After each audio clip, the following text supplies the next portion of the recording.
आ गए तो हाजीपुर सीट को लेकर जो दावेदारी कोई बैकफुट का मामला नहीं ना है। हाजीपुर को लेकर पीछे नहीं हटे हैं ना पशुपति पारस। हम क्यों पीछे हटेंगे? आपको चिराग जी के बयान से पता चला होगा कौन बैकफुट पे गया है। अब वो कहने भी लगे हैं कि जमुई से हम बूढ़ा होके आएंगे जी। तो बीजेपी का कोई प्रेशर वगैरह नहीं है ना कि बीजेपी का काहे का हमारे ऊपर प्रेशर होगा? हम नेचुरल अलाई हैं, अब हम प्रेशर वाली पॉलिटिक्स में नहीं रहते हैं। नहीं, बीजेपी के बारे में तो ये चर्चा थी कि भाई आप लोगों को कह रही है कि साथ हो जाइए, मिल जाइए, दुश्मनी जो है या दुश्मनी क्या मतभेद जो है उसको खत्म कीजिए। नमस्कार, आप देख रहे हैं 4 PM बिहार और मैं हूं अभिषेक मिश्रा। पिछले कुछ घंटों से लगातार ये चर्चा है कि क्या केंद्रीय मंत्री पशुपति कुमार पारस बैकफुट पर आ गए हैं। जो पशुपति कुमार पारस चिराग पासवान को लेकर, हाजीपुर को लेकर हमलावर हो जाते थे, बड़े मुखर होकर चिराग से जुड़े सवालों के जवाब देते थे। उन्होंने कल की प्रेस कॉन्फ्रेंस में चिराग के सवाल पर चुप्पी साध ली, कहा नो कमेंट नो कमेंट। जाहिर है इस सवाल का जवाब तलाशना जरूरी है कि आखिर क्या मामला है। क्या ये बीजेपी का प्रेशर है, अचानक भारतीय जनता पार्टी का प्रेशर, या फिर चिराग पासवान को लेकर चाचा के तेवर आखिर नरम पड़ गए हैं। हमारे साथ राष्ट्रीय लोक जनशक्ति पार्टी यानी कि पशुपति कुमार पारस की पार्टी के प्रदेश प्रवक्ता मनीष आनंद मौजूद हैं। मनीष जी, कई सवाल हैं, लेकिन सबसे पहले जिस चीज की चर्चा है उस नो कमेंट की बहुत चर्चा है। चिराग पासवान को लेकर चुप्पी क्यों साध ली पशुपति पारस ने? देखिए अभिषेक जी, हर जो भी प्रेस कॉन्फ्रेंस होता है विभिन्न विभिन्न मुद्दों पे होता है, लेकिन पत्रकार जो है वो चिराग का मुद्दा उठाते हैं जी। कल का प्रेस कॉन्फ्रेंस जो था वो अलग मुद्दे पे था। हर बार हम चिराग का नाम क्यों लें? चिराग कौन है?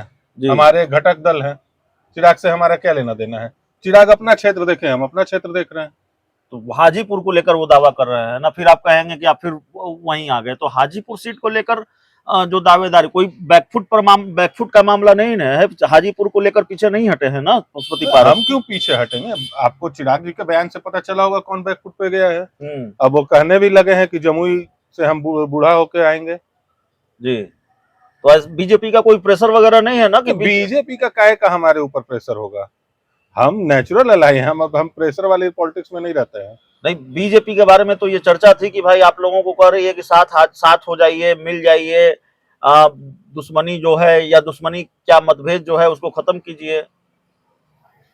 देखिए, हमारे राष्ट्रीय अध्यक्ष ने पूर्व में ही ये बात को स्पष्ट कर दिया था कि ना दल मिलेगा ना दिल मिलेगा। अब उनके बोलने के बाद हमारा बोलने का कोई औचित्य नहीं बनता। एक चर्चा बहुत है और चर्चा ही है, ऐसी कोई जानकारी मेरे पास नहीं है, लेकिन नीतीश कुमार राष्ट्रपति के डिनर कार्यक्रम में क्या चले गए, नरेंद्र मोदी के साथ उनकी तस्वीर क्या दिख गई, चर्चा हो रही है कि फिर नीतीश कुमार जा रहे हैं क्या साथ में। देखिए, नीतीश कुमार स्वतंत्र है निर्णय लेने के लिए। अभी तक हमारे पास ऐसी कोई जानकारी नहीं आई। हमारे पास भी नहीं है, मैं उस चर्चा की बात कर रहा हूं। लेकिन चाचा का जो रवैया है पलटने का, तो इस आशंका को भी नकारा नहीं जा सकता है कि वो कब पलटी मार लेंगे जी। जो बाइडेन जो है वो देखना चाहते थे कि कौन ऐसा शख्स है जो पलटी मारने में एक्सपर्ट है जी। स्पेशली इसीलिए उनको बुलाया गया था। तो फिर नीतीश कुमार को छोड़कर जो लोग गए हैं बीजेपी के साथ, उनका क्या होगा? नीतीश कुमार अगर पलट जाते हैं तो इसका जवाब वही देंगे जी। हमने सबका ठेका नहीं ले रखा है जी। जो नीतीश विरोधी राजनीति करते हैं इसका जवाब वो देंगे अगर ऐसा भविष्य में कुछ होता है तो। कुछ लोकसभा सीटों की बात करेंगे।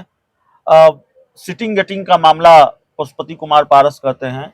हाजीपुर सीट पर तो मुझे कोई खतरा नहीं दिखता, मेरी अपनी राजनीतिक समझ के हिसाब से हाजीपुर सीट पशुपति पारस के खाते में जाएगी, ऐसा अभी तक लगता है। ऐसी कोई दूसरी वजह नहीं नजर आती मुझे कि पशुपति पारस से वो सीट छीनकर चिराग पासवान को दे दी जाए, बीजेपी ऐसा करे। लेकिन कुछ दूसरी सीटें हैं जहां मुझे दिक्कत महसूस होती है। जेडीयू के एक विधायक हैं, वो बीजेपी के साथ जाने वाले हैं, ऐसी जानकारी है। समस्तीपुर लोकसभा सीट से उनका चुनाव लड़ना तय माना जा रहा है एनडीए कोटे से। ऐसे में फिर जो आपकी पार्टी के प्रदेश अध्यक्ष हैं प्रिंस राज, उनका क्या होगा? ऐसे ही खगड़िया सीट को लेकर माना जा रहा है, खगड़िया सीट आपके खाते में नहीं जा रही है, तो कई तरीके की चर्चा है। नवादा सीट के बारे में है, नवादा सीट बीजेपी खुद लड़ने जा रही है, तो सीटिंग गेटिंग का मामला नहीं बन रहा है। हाजीपुर सीट आपके खाते में जा रही है, बात सही है, अभी तक ऐसा लग रहा है, लेकिन कुछ सीटें कुर्बान करनी पड़ सकती है बीजेपी के लिए आपको। देखिए अभिषेक जी, ये खबर कहाँ से उड़ती है, आप लोग का सोर्स कौन सा होता है, ये हमको आज तक नहीं पता चला है। भाजपा 18 तारीख को संसद का सत्र बुला रही है जी एजेंडा कल डिसाइड होगा। चुनाव 24 के मई में है जी। अभी से आप लोगों को ये कहाँ से 24 के मई में कैसे है? नीतीश कुमार कह रहे हैं पहले ही हो जाएगा चुनाव। नीतीश कुमार जी के बोलने से कुछ होगा? नीतीश कुमार जी अपना मंत्रालय खुद भूल जाते हैं, कहते हैं गृह मंत्री कौन है जी, फोन लगाओ। देखे होंगे एक वीडियो वायरल हुआ है, नीतीश कुमार जी कह रहे हैं गृह मंत्री को फोन लगाओ। उम्र हो गया है उनका, वो खुद भूल जाते हैं कि गृह मंत्री खुद है वो। नीतीश कुमार के बात को वैल्यू देने की आवश्यकता नहीं है। सीटें कुर्बान होती हुई दिख रही है, बड़ा गणित आप कर रहे हैं। कहाँ से आप लोगों को पता चल जाता है? क्या ये सही नहीं है कि जेडीयू के एक विधायक संपर्क में है बीजेपी के और हर हाल में समस्तीपुर की सीट लड़ना चाहते हैं? अरे इतनी जानकारी तो आप लोगों को भी होती होगी। चुनाव के समय में दल बदल लोग आते जाते रहते हैं, उनकी क्रेडिबिलिटी नहीं होती है। मैं जिनकी बात कर रहा हूँ वो समस्तीपुर सीट से सांसद रहे हैं। हम कितनी बार कह चुके हैं कि हम भाजपा के नेचुरल अलाई हैं, 2014 से हैं, अपने राष्ट्रीय अध्यक्ष अपने संस्थापक स्वर्गीय रामविलास पासवान जी के समय से हैं। विपरीत परिस्थिति में भी हम भाजपा के साथ रहे हैं जी। तो हमें नहीं लगता ये सब सिर्फ एक रूमर है। रूमर है, बिल्कुल बिल्कुल। तो 2025 में बिहार में विधानसभा के चुनाव है, चिराग पासवान की पार्टी कह रही है, उनकी पार्टी के प्रदेश अध्यक्ष कह रहे हैं कि चिराग पासवान मुख्यमंत्री होंगे 2025 में। अब चिराग की पार्टी के बाकी नेता तो कह ही रहे हैं, तो सम्राट चौधरी क्या होंगे? उप मुख्यमंत्री होंगे कि प्रदेश अध्यक्ष ही रहेंगे? बीजेपी चिराग पासवान को मुख्यमंत्री कैसे बनाएगी? ऐसा कुछ गणित वनित है आप लोगों के पास? देखिए, बच्चा जब छोटा होता है ना तो उसको अपने पास रखने के लिए लोग कहते हैं कि लो लॉलीपॉप का झांसा दे के बच्चे को अपने पास बुलाते हैं। बीजेपी चिराग पासवान को लॉलीपॉप दे रही है? बीजेपी नहीं दे रही है, राजू तिवारी अपने कार्यकर्ताओं को लॉलीपॉप दिए हुए हैं, जो बारी बारी से जिला अध्यक्ष उनके छोड़ के जा रहे हैं। तो कोई शिगुफा छोड़ेंगे नहीं तो टिकेगा कैसे?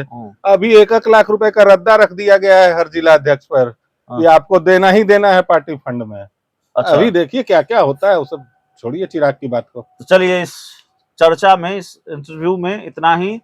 जो लगातार चर्चा चल रही थी कि चिराग पासवान को लेकर आखिरकार मौन क्यों साध लिया पशुपति पारस ने, जो पशुपति पारस चिराग पासवान के सवाल पर बिल्कुल डंके की चोट पर यह कह रहे थे कि दुनिया की कोई ताकत उनको हाजीपुर लड़ने से नहीं रोक सकती, चिराग पासवान पर बिल्कुल आक्रामक हो जाते थे। वो चिराग पासवान का सवाल सुनते ही नो कमेंट करने लगे। तो जवाब दिया है पशुपति पारस की पार्टी ने, उनकी पार्टी के प्रवक्ता मनीष आनंद ने।